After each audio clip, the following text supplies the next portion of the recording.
What if I told you that the best thing Star Wars ever did was also the worst thing that ever happened to it? What if the movie we all love, the one we all quote, the one that made the galaxy feel bigger, bolder, and more emotional than ever, also accidentally cursed the franchise forever? Not because it failed, but because it was just too good. Empire Strikes Back didn't just change Star Wars. It changed what we expect from Star Wars. It took this goofy, fun, swashbuckling space adventure and turned it into something mythic, painful, operatic. And that's the problem. You can't just go back to zapping stormtroopers and making Jawa jokes after that. You have to mean something now. Every time.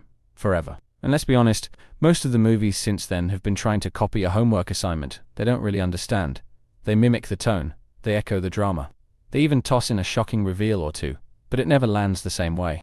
It's like watching a cover band try to recreate magic with a fog machine and a forced whisper. But what makes this whole thing worse is that we know it too. We keep watching every new Star Wars project, hoping it'll give us that feeling again. That deep, spine-tingling gasp-in-theater moment. And then we get more desert planets. More broken father figures. More lightsaber duels in dimly lit rooms. We've basically trained an entire galaxy to chase a ghost. And here's the tragic comedy of it all. Empire didn't even try to be iconic. It just was. It told the truth. Let the characters suffer, gave the villains weight and the heroes flaws, and then dropped the mic with the most quoted line in cinema history. Everything else since then has been like, hey, what if we also had a big twist, but made it dumb? In this video, we're diving deep into how The Empire Strikes Back didn't just raise the Barrett, launched it into orbit. Why that one perfect movie may have doomed the rest of the franchise to live in its shadow, and whether Star Wars can ever stop chasing the high of its darkest hour. There's something weird about The Empire Strikes Back. Not just that it's dark, or that it ends on a downer. Not even that it has the most famous plot twist in movie history. It's weird because it's the only Star Wars film that feels like it wasn't trying to be Star Wars. And somehow that made it the most Star Wars thing ever. From the first shot of the snow-covered wasteland, to that final look between Leia and Luke as the Falcon drifts into space, it's all just so different. It doesn't feel like a victory lap. It feels like a dare, a bold, almost arrogant sequel that refuses to play it safe. And what's wild is that the original Star Wars was already a pop culture supernova. Empire could have just cashed in and given us more space wizards and pew-pew lasers. Instead, it chose silence over spectacle. Isolation over action. Vader doesn't just swing a red lightsaber, he psychologically destroys the hero we thought was unstoppable. The movie doesn't just expand the universe, it redefines it, recentering the entire saga on trauma, legacy, and failure. And we don't even notice how strange that is until way later. Because at the time, it just felt right. Like Star Wars had grown up alongside us in real time. But in hindsight, maybe it grew up too fast. That's what I want to dig into today. How the greatest Star Wars film may have done something no Sith Lord ever could. It broke the franchise without even trying. Here's the thing that drives me nuts. Everything that came after Empire felt like it was trying to win a game that already ended. Like the franchise got handed a perfect essay, and then had to write 5 more pages without repeating anything. How do you follow I Am Your Father? With what more sand? Return of the Jedi tried to lighten the tone with Muppets and Moonbears. The prequels threw a billion pixels at the wall to create lore density that nobody asked for. The sequels, well, they tried so hard to be dark and twisty that they forgot to actually say anything new. They all carried the weight of Empire like it was homework no one wanted to do. Every trilogy wanted its own I Am Your Father moment. The prequels gave us, from my point of view, the Jedi are evil, and the sequels said somehow Palpatine returned. Neither one hits the same because they're not organic, they're not earned. They're forced echoes of a lightning strike that already happened. It's frustrating because instead of building something new, the whole franchise just became a remix of Empire's legacy. Bigger battles, darker reveals, sadder heroes. But it always felt like cosplay, like Star Wars doing an impression of itself. And the worst part is, none of those moments are bad on their own. They just live in the shadow of something that was never supposed to cast one. And that's exhausting to watch unfold. There's a kind of sadness to how Empire changed Star Wars.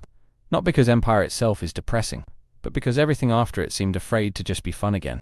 Star Wars stopped being a wild space adventure and became a cautionary tale about living up to the past. Think about the original 1977 movie. It was scrappy, goofy, charming. Luke whined about power converters. Han shot first without blinking. Leia roasted both of them in 5 minutes flat. It had heart and grit and humor without trying too hard. Empire gave it depth, but that depth came at a price. After Empire, Every character had to suffer to feel important. Every backstory became tragic. Every line of dialogue got heavier, and the joy, the reckless, carefree spirit of the originals slowly drained away.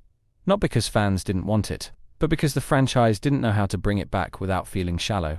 Even when they tried, like with Solo or The Rise of Skywalker, it always felt a little off, like someone smiling while carrying a coffin. You can't unring the bell of Empire. Once the galaxy got serious, it never really relaxed again. And maybe that's the real cost of brilliance. You can't just follow it up. You mourn it quietly, with each film that wishes it could make you feel the same way. And yet, you can't help but be amazed by what Empire pulled off. A sequel that improves on the original in every possible way. Deeper story, richer characters, sharper cinematography. It didn't just expand the world, it rewired how we thought about sequels, sci-fi, and storytelling itself. The performances are flawless. Mark Hamill gives Luke this wide-eyed vulnerability that slowly curdles into pain. Harrison Ford somehow turns a cocky smuggler into a tragic love interest. And Carrie Fisher, my god, she anchors the whole thing with sarcasm and sorrow wrapped into one. Vader stops being a cool villain in a helmet and becomes this mythic force of destiny and dread. And that reveal, "No, I am your father," it didn't just shock the audience, it redefined what Star Wars was even about. Suddenly it wasn't good versus evil anymore. It was personal. It was blood. The score by John Williams alone deserves its own monument. That Imperial March, the love theme, the emotional cues that do more storytelling than half the dialogue, it's all so elevated. Like Star Wars accidentally became Shakespeare in space. Watching Empire is like watching a franchise peak in real time, and not even realizing it, until everything that comes after keeps aiming for the same mountaintop, but never quite makes the climb. But here's the thing. Maybe the goal was never to outdo Empire.